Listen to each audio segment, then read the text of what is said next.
Ahora bien, hablaremos de qué tan consciente, en este caso, mi compromiso de trabajar con el área de mayor valor de un ser humano como es la dimensión de su mente. Es una pregunta muy importante, es justo la que a veces me hago, a menudo, en silencio, y la respuesta es que soy profundamente consciente. Es una conciencia que no es solo intelectual, sino que ha calado en mí y se ha convertido en un peso y a la vez en un privilegio que cargo con mucho respeto. Viniendo de la educación preescolar, yo ya trabajaba con lo más valioso, que en este caso es la niñez, el potencial puro de un niño. Pero era como ser la cuidadora en un jardín, en un preescolar maravilloso.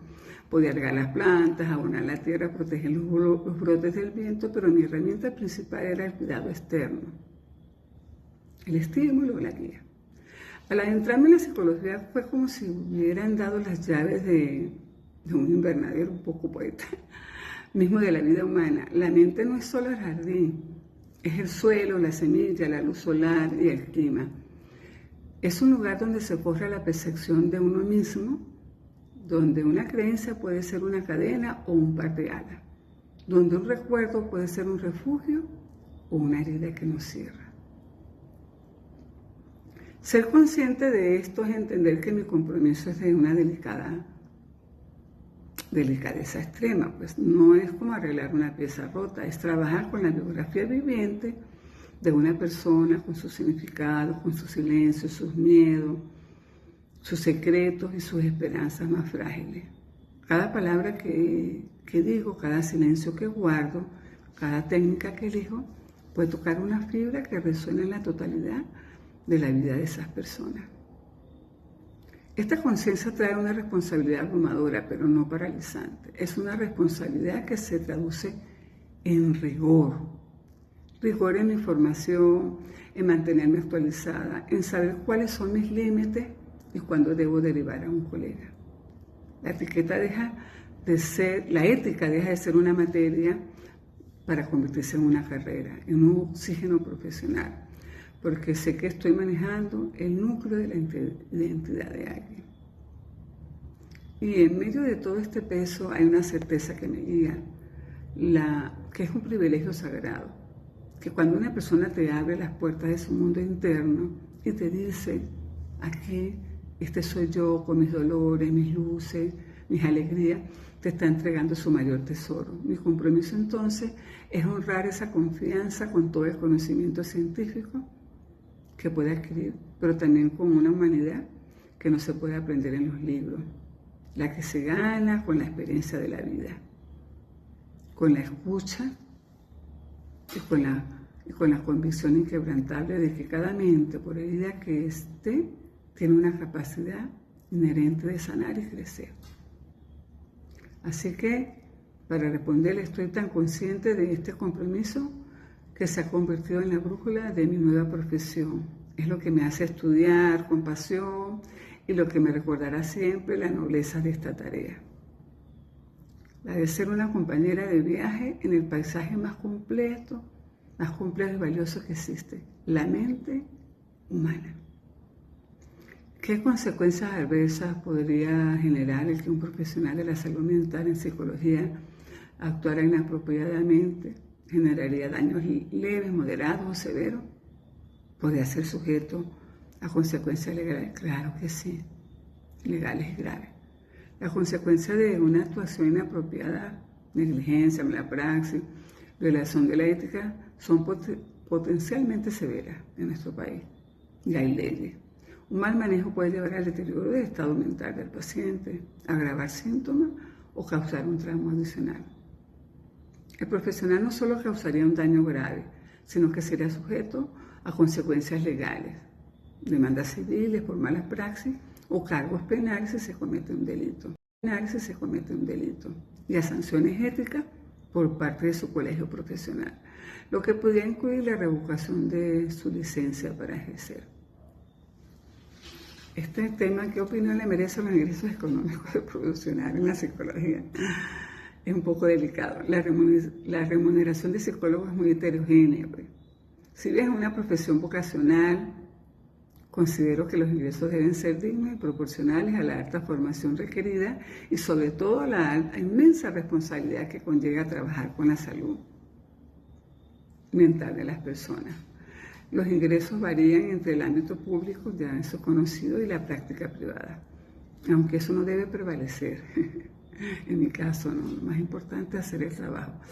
¿Por qué usted decidió ser psicóloga? Esa pregunta me lleva directamente a mis años de preescolar, mis inicios en preescolar. Durante décadas fui testigo privilegiada de los primeros pasos de la mente humana. Vi la huella que dejaba una palabra de aliento en un niño inseguro y también vi la herida que causaba una indiferencia. Acompañé rabietas que no eran solo berrinches, sino una incapacidad para nombrar la frustración. Crié, pero también observé. Y en ese observar me di cuenta de que había llegado al límite de mi herramienta. Podía contener, abrazar y guiar, pero sentía una necesidad profunda de entender el porqué detrás del comportamiento. Quería descifrar no solo la emoción visible, sino la raíz invisible que la generaba. Mi decisión de estudiar psicología no fue un cambio de rumbo, fue dar un paso más adentro en la misma vocación, que es la vocación de servir y de ayudar al que sufre. Si la educación me permitió sembrar en la tierra fértil de la primera infancia, la psicología me da las herramientas para comprender la composición de esta tierra, para sanarla si está herida y para fortalecerla. Es pasar de trabajar en el jardín a entender la botánica misma de la mente, es decir, es el deseo de seguir acompañando al ser humano, pero ahora con la capacidad de intervenir de manera más profunda y científica. Es el compromiso de honrar con más conocimiento la confianza que las personas depositan cuando comparten su mundo interior. Interesante. ¿Qué aspecto de la psicología es la que más le agrada y le anima a culminar su formación? Bueno, hay momentos en la vida en que el camino que recorres de repente adquiere un nuevo sentido para ti y para mí. Ese momento llegó cuando, como educadora jubilada, inmersa en el estudio de la psicología, me encontré con 3 conceptos que tejieron una comprensión nueva y poderosa de la vida humana: la neurociencia, la plasticidad cerebral y la resiliencia, conceptos muy importantes en este momento. Hoy quiero compartir con ustedes cómo esta triada no solo es lo que más me agrada de la psicología, sino la fuerza que me impulsa a culminar mi formación.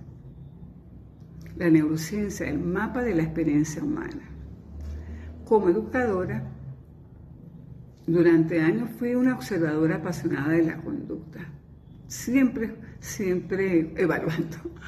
Veía la chispa de curiosidad en los ojos de un niño, la frustración que precedía a un berrinche o la seguridad que daba un abrazo a tiempo.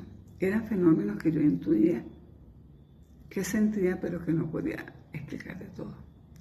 La neurociencia llegó a mi vida para darme el mapa detrás del territorio.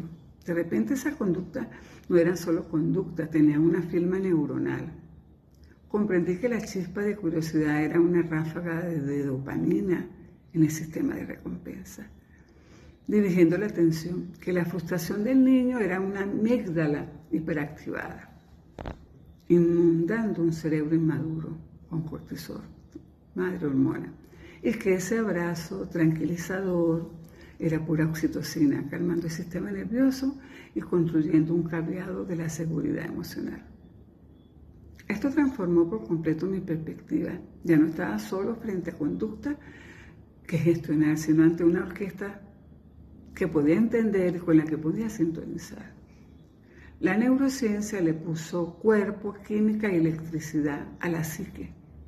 Me dio una lente de una precisión extraordinaria para comprender que todo lo que pensamos, sentimos y hacemos es un fenómeno encarnado, un diálogo constante entre nuestra biología y nuestra experiencia. Ahora hablemos de otra que está muy de moda, la plasticidad cerebral, la esperanza encarnada.